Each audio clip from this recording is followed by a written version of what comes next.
जी, अब हम स्टार्ट करेंगे।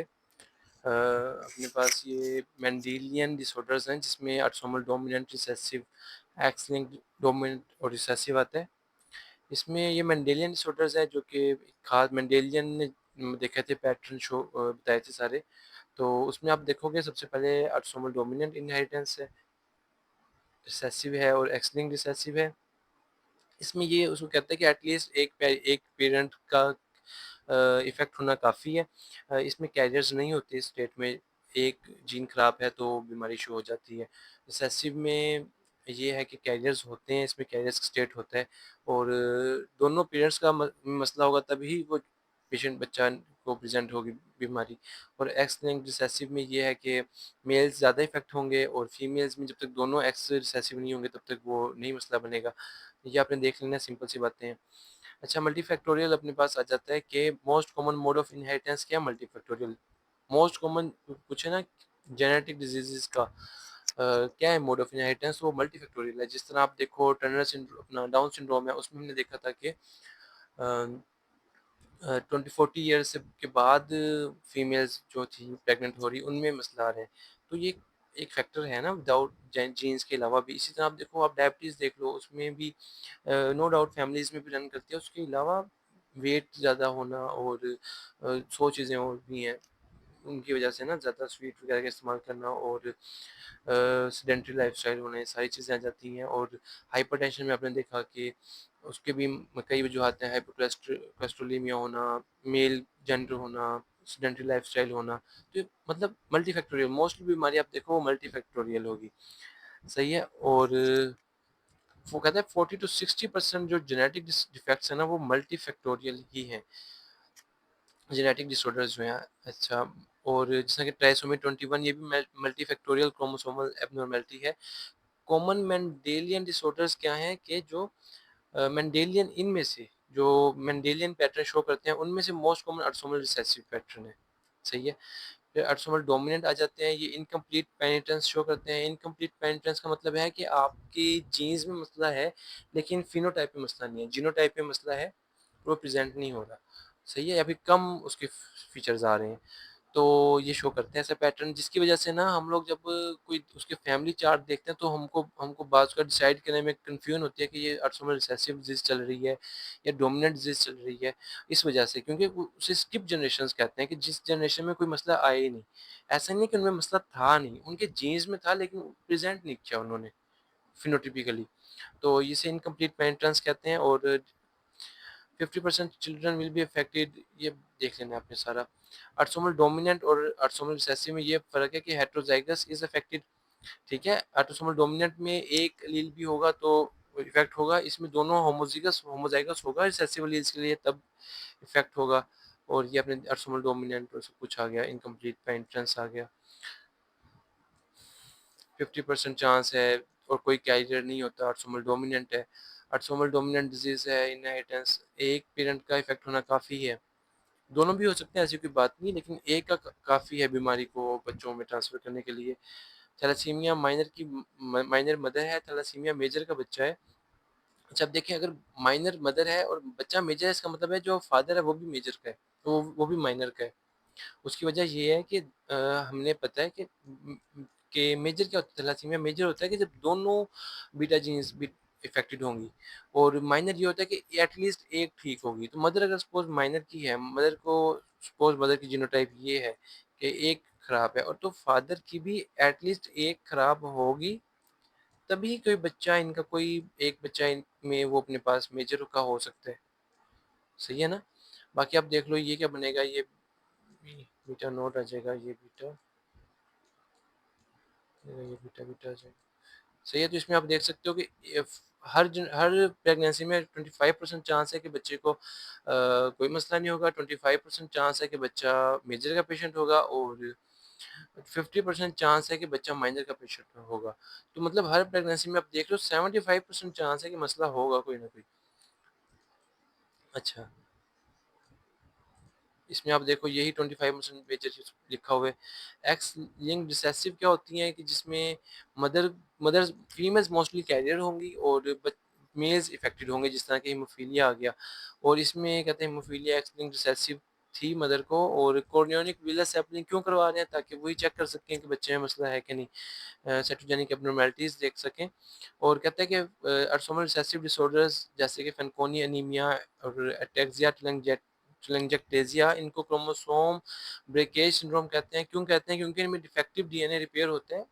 नॉर्मली जब भी हम लोगों में डीएनए का डैमेज होता है तो कुछ जीन्स कुछ प्रोटीन्स होती हैं जो उसको रिपेयर कर देती हैं। लेकिन इनमें क्या होता है वो नहीं होता रिपेयर, वो इकट्ठा तो रहता है ब्रेकडाउन सारा, तो वो जब देखते हो क्रोमोसोम को तो टूटा-फूटा सा नज़र आता है। इस वजह से इनका नाम है क्रोमोसोम ब्रेकेज सिंड्रोम। और कहता है कि मैटरनल इनहेरिटेंस कौन शो करता है? Mitochondrial DNA. सही है, माइटोकॉन्ड्रियल म्यूटेशंस जो हैं वो मदर से ट्रांसफ़र होती हैं। असल में ये सीन है कि जो माइटोकॉन्ड्रियल डीएनए वो जो हमें पता है न्यूक्लियर डीएनए होता है और माइटोकॉन्ड्रिया में भी डीएनए होता है जिसकी वजह से वो रेप्लिकेट भी कर लेता है। तो सेल्फ रेप्लिकेटिंग ऑर्गेनेल है। तो इसमें ये है कि जो न्यूक्लियर डीएनए वो मदर से भी आता है, फादर से भी आता है। सही है? लेकिन जो माइटोकॉन्ड्रियल डीएनए वो सिर्फ़ मदर से आता है। उसकी वजह ये है कि जो स्पर्म्स है उनका सिर्फ़ जो न्यूक्लियर डीएनए वो जाता है एग के अंदर।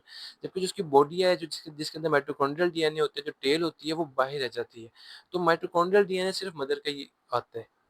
तो जो बीमारियाँ मदर के माइटोकॉन्ड्रियल डीएनए में होंगी वो बच्चे में जाएँगी ही जाएँगी। सही है? Which one of the following autosomal dominant, ये हमने कुछ याद करनी है। अब इनमें इनमें से वैसे तो बहुत सी बीमारियाँ हैं, मैं आपको ये याद करवा देता हूँ, ठीक है? जो इधर आई हुई हैं। ये ऑटोसोमल डोमिनेंट को आप ऐसे याद कर लें, ये डोमिनोज़ या डोनट से याद कर लें। ये मैं आपको ना कुछ डोनट बना के दिखा रहा हूँ। अच्छा, सबसे पहले आ गई अकोंड्रोप्लेज़िया। अकोंड्रोप्लेज़िया ड्वार्फिज़्म का मोस्ट कॉमन काज़ है और इसमें ये होता है कि हाथ-पाँव छोटे होते हैं, जबकि जो क्या कहते हैं फेस और बॉडी हेड ठीक होता है, हेड और ट्रंक ठीक होता है। तो ये अकोंड्रोप्लेजिया इस तरह आपने याद रख लेना है, गोल-गोल सा बंदा है। और ये देखिए अपर लिम्ब छोटा, लोअर लिम्ब भी छोटा, लेकिन ट्रंक और हेड ठीक है तो ऑटोसोमल डोमिनेंट है। क्लोन कैंसर, अगर आप कोलोनोस्कोपी करो तो क्लोन आपको ऐसी नज़र आती है ना क्लोन, तो वो क्लोन कैंसर आपने ऐसे याद रख लेना है। क्लोन कैंसर भी निकल गया और एडिनोमेटस पॉलीपोसिस भी निकल गया। फिर आप देखो तो अगर आप तो ये आँख आँख बन गई, सही है? तो आँख भी अपने पास रेटिनोब्लास्टोमा भी इस तरह ही होता है, सही है? रेटिनोब्लास्टोमा भी ऑटोसोमल डोमिनेंट है। फिर अपने पास आ गया जो कौन-सी बीमारी है जिसमें आरबीसीज़ जो हैं वो गोल-गोल बन जाते हैं, वो स्फीरोसाइटोसिस है ना? तो वही हेरेडिटरी स्फीरोसाइटोसिस भी ऑटोसोमल डोमिनेंट है।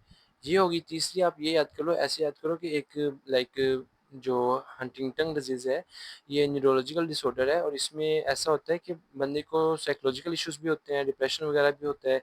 साथ में उनको कोरिया होता है। कोरिया होता है कि इनवॉलंटरी मूवमेंट्स होती हैं, ठीक है? मतलब इनवॉलंटरी जर्किंग मूवमेंट्स होती हैं अपर लिम्ब्स की, लोअर लिम्ब्स की, तो इनको कहते हैं कोरिया। सेडेनम कोरिया हम जिस तरह हमने पढ़ा था रूमेटॉइड के अंदर ना,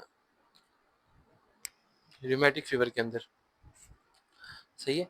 तो ये मैंने शायद आपको अंदाज़ा हो, तो ये क्या बनाने की कोशिश किया, तो एक नॉर्मल बंदा है और उसकी जर्किंग मूवमेंट्स हो रही है तो वो नज़र आ रही हैं।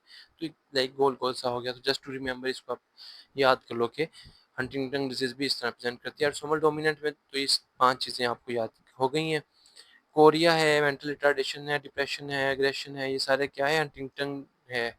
ऑटोसोमल डोमिनेंट है, कोरिफॉर्म मूवमेंट्स हैं, मूड डिस्टर्बेंसेस है, बिहेवियरल चेंजेस है, Korea, mental retardation, depression, memory loss, वही चीज़ें सारी। ऑटोसोमल रिसेसिव में 2 बीमारियाँ आपने देखनी है, एक अपने पास सिस्टिक फाइब्रोसिस आ जाती है, दूसरा अल्फा 1 एंटीट्रिप्सिन डेफिशिएंसी आ जाती है। ये दोनों आप इकट्ठे इस तरह याद कर सकते हो कि ये दोनों में अगर आप देखो तो 2-2 ऑर्गन्स इन्वॉल्व हो रहे हैं दोनों में। एक तो दोनों में लंग्स इन्वॉल्व हो रहा है, सिस्टिक फाइब्रोसिस में पैनक्रियाज़ भी इन्वॉल्व होता है और इसमें लिवर इन्वॉल्व होता है, ठीक है? तो लाइक इस तरह आप कर सकते हो कि हो सकता है याद, सिस्टिक फाइब्रोसिस और alpha 1 antitrypsin deficiency. X-linked recessive में भी 2 आपने याद करनी है, हीमोफीलिया ए और डुशेन मस्कुलर डिस्ट्रोफी, ये एक्स-लिंक्ड रिसेसिव हैं।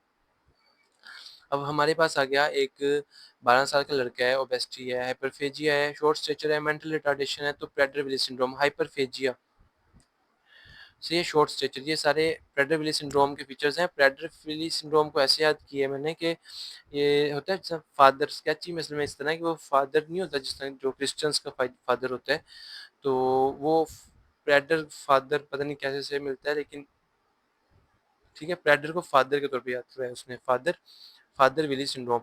तो उनमें क्या होता है, लाइक कोई कोई पादरी या फिर अपने देखो तो जो ऐसे 2 नंबर मौलवी होते हैं, उनकी बात करें, वो खाते-पीते बहुत ज़्यादा हैं, ठीक है? हाइपरफेजिया अपने पास आ गया, मोटे होंगे, और हाइपोगोनेडिज्म होता है, मतलब वैसे कुछ नहीं, लेकिन हाइपरफेजिया होता है बहुत ज़्यादा उनके।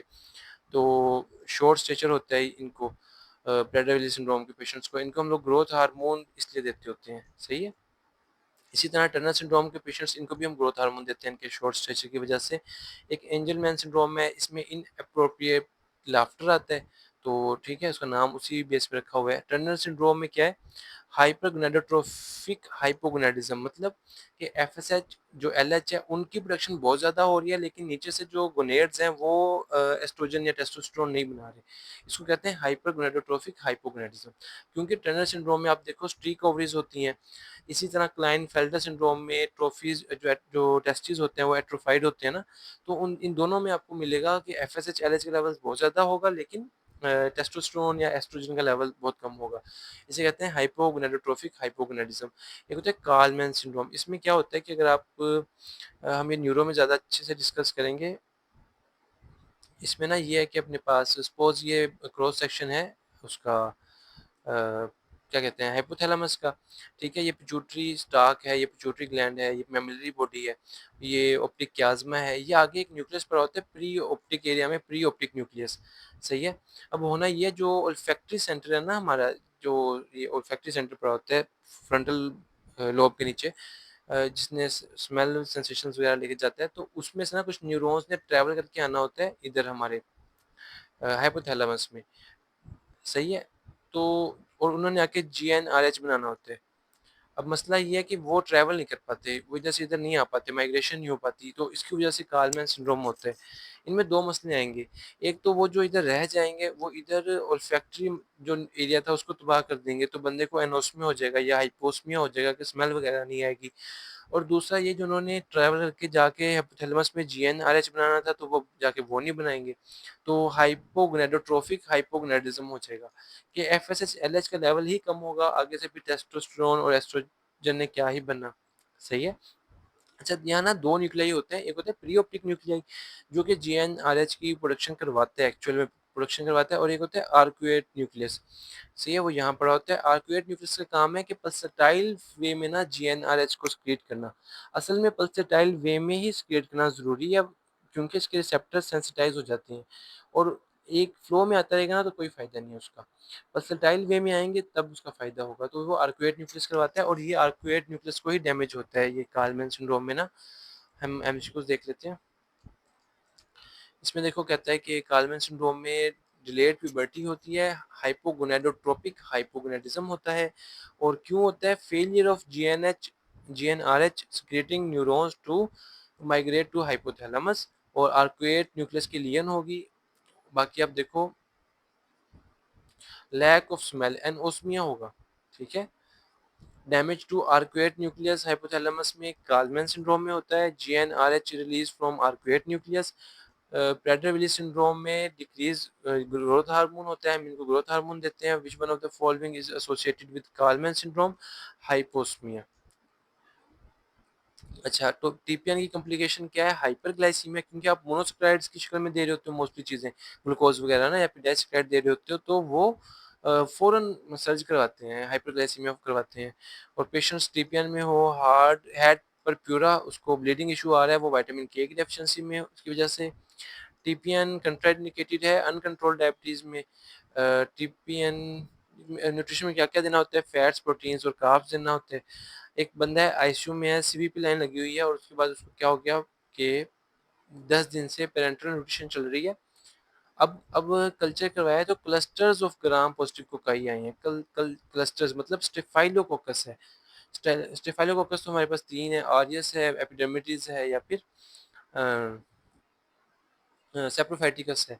तो ये मोस्ट प्रोबेबली मरसा का केस है, और इसमें वो कह रहा है क्या देना है, आप इसको वैंकोमाइसिन दो, सही है। एक टीपीएन पे बंदा है तो उसको हाइपरग्लाइसीमिया का रिस्क है। विटामिन्स का अच्छा सोर्स क्या है? ग्रीन वेजिटेबल्स हैं और फ्रूट्स हैं, ठीक है?